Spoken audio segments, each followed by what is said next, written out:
मात्रेन्मा ओं पितॄन्मा मातृभ्योन्मा पितृभ्योन्मा गुरुभ्योन्मा ಶ್ರೀನಾಗಶಕ್ತಿವಿನಾಯಕಾಯ ಶ್ರೀಕುಲದೇವತಾಭ್ಯೋ ನಮೋ ನಮಃ. ನಮಸ್ತೆ ಮಿತ್ರರೇ. ಶೋಭಕೃ ನಾಮ ಸಂವತ್ಸರದ ದಕ್ಷಿಣಾಯನ ಮತ್ತು ಉತ್ತರಾಯಣವನ್ನು ಸೇರಿಸಿಕೊಂಡಿರುವ ಪೌಷ ಮಾಸ ಅಥವಾ ಪುಷ್ಯ ಮಾಸಕ್ಕೆ ತಮಗೆಲ್ಲ ಹಾರ್ದಿಕ ಸ್ವಾಗತ. ಅದೇ ರೀತಿಯಾಗಿ ಗ್ಯಾಗರಿನ್ ಕ್ಯಾಲೆಂಡರ್ ಪ್ರಕಾರವಾಗಿ 12/1/2024 ಶುಕ್ರವಾರದಿಂದ ಪ್ರಾರಂಭವಾಗುವ 9/2/2024 ವ್ಯಾಪ್ತಿಯನ್ನು ಹೊಂದಿರುವಂತಹ ಪುಷ್ಯ ಮಾಸಕ್ಕೆ ಸ್ವಾಗತ. ಮಿತ್ರರೇ, ಇದೇ ಗ್ಯಾಗರಿನ್ ಕ್ಯಾಲೆಂಡರ್ ಪ್ರಕಾರವಾಗಿ ನಾವು ದಿನಾಂಕವನ್ನು ಗಮನಿಸ್ತಾ ಹೋದಾಗ 15/1/2024 ರವಿಯು ಮಕರ ರಾಶಿಯನ್ನು ಪ್ರವೇಶ ಮಾಡ್ತಾ ಇದ್ದಾನೆ. ಹಾಗಾಗಿ ಅಲ್ಲಿ ಉತ್ತರಾಯಣ ಪುಣ್ಯಕಾಲ ಪ್ರಾರಂಭ. ಹಾಗಾಗಿ ಉತ್ತರಾಯಣ ಪುಣ್ಯಕಾಲಕ್ಕೆ ತಮಗೆಲ್ಲ ಹೃತ್ಪೂರ್ವಕ ಸ್ವಾಗತ.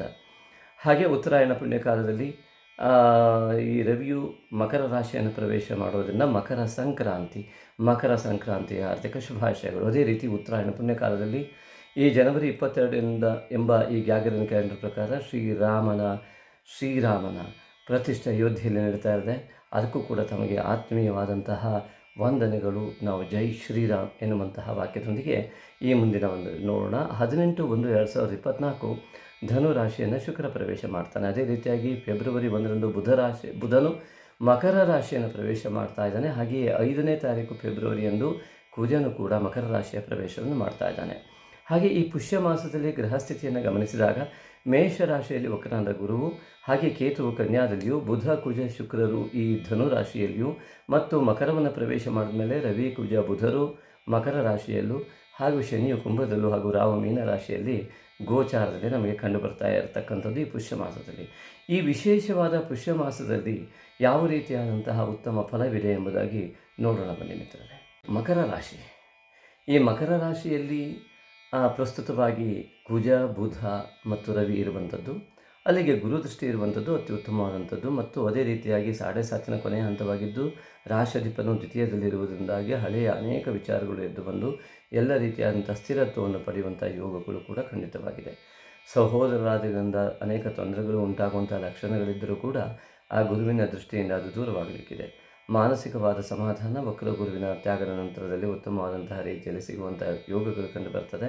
ಅದೇ ರೀತಿಯಾಗಿ ಭಾಗ್ಯದಲ್ಲಿ ಕೇತು ಇರುವುದರಿಂದ ಗಣಪತಿಯ ಆರಾಧನೆಯನ್ನು ಮಾಡುವುದರಿಂದ ನಿಮಗೆ ಉತ್ತಮವಾದ ಫಲಗಳು ಸಿಗುವುದರಲ್ಲಿ ಯಾವುದೇ ಸಂದೇಹ ಇಲ್ಲ. ವ್ಯಯದಲ್ಲಿರ್ತಕ್ಕಂತಹ ಕುಜ ಬುಧ ಮತ್ತು ಶುಕ್ರ, ಆ ಬುಧ ಮತ್ತು ಕುಜನ ಅಲ್ಲಿ ಮಕರ ರಾಶಿ ಪ್ರವೇಶದವರೆಗೆ ನಿಮಗೆ ಅನೇಕ ವಿಧವಾದಂಥ ಲಾಭಾಂಶಗಳಲ್ಲಿ ತೊಂದರೆ ಬರಬಹುದು.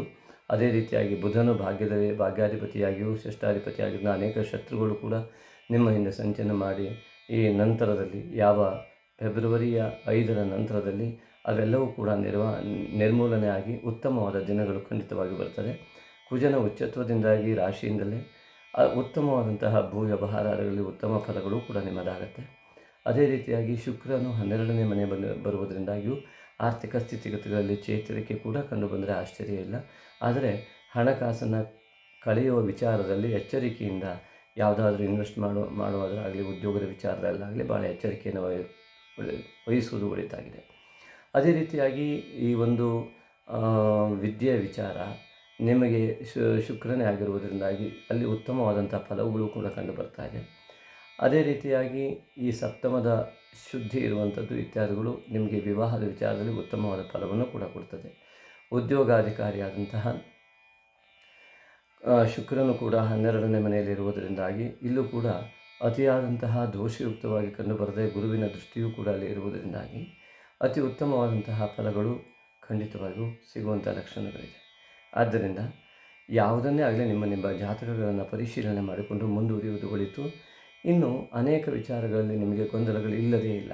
ಕೇವಲ ನಾವು ಹೇಳ್ತಾ ಇರುವಂಥದ್ದು ರಾಶಿಯನ್ನು ಆಧರಿಸಿ ಮಾತ್ರ ಆಗಿದ್ದರಿಂದ ಪರಿಹಾರ ಅಂಗವಾಗಿ ಯಾವುದೇ ರೀತಿಯಾದಂಥ ಹಣಕಾಸಿನ ವ್ಯವಹಾರದಲ್ಲಿ ತೊಂದರೆ ಇದ್ದರೆ ಈಶ್ವರ ಆರಾಧನೆಯಿಂದ ಅದು ಅತಿ ಸುಲಭವಾಗಿ ಪರಿಹರಿಸುವ ಯೋಗ ಕಂಡು ಬರ್ತಾ ಇದೆ ನಿಮಗೆ.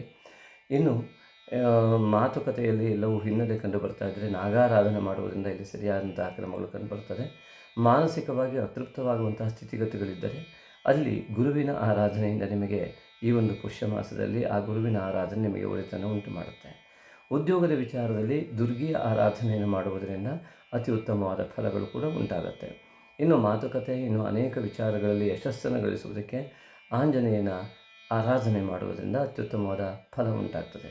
ಹಾಗೆಯೇ ಶ್ರೀರಾಮ ಆಂಜನೇಯ ಇವರ ಆರಾಧನೆ ಈ ಒಂದು ಹೊಸ ಗ್ಯಾಗರಿನ್ ಕ್ಯಾಲೆಂಡರ್ ಪ್ರಕಾರದ ಹೊಸ ವರ್ಷದಿಂದ ಇದು ಉತ್ತಮವಾದ ಫಲವನ್ನು ಕೊಡುವಂಥ ಎಲ್ಲ ಸಂಕೇತಗಳು ಜಾಗತಿಕ ಮಟ್ಟದಲ್ಲಿ ಕಂಡು ಬರ್ತಾ ಇರುವುದರಿಂದ ಆ ಶ್ರೀರಾಮನ ಆರಾಧನೆ ಪ್ರತಿಯೊಬ್ಬರದಾಗಲಿ.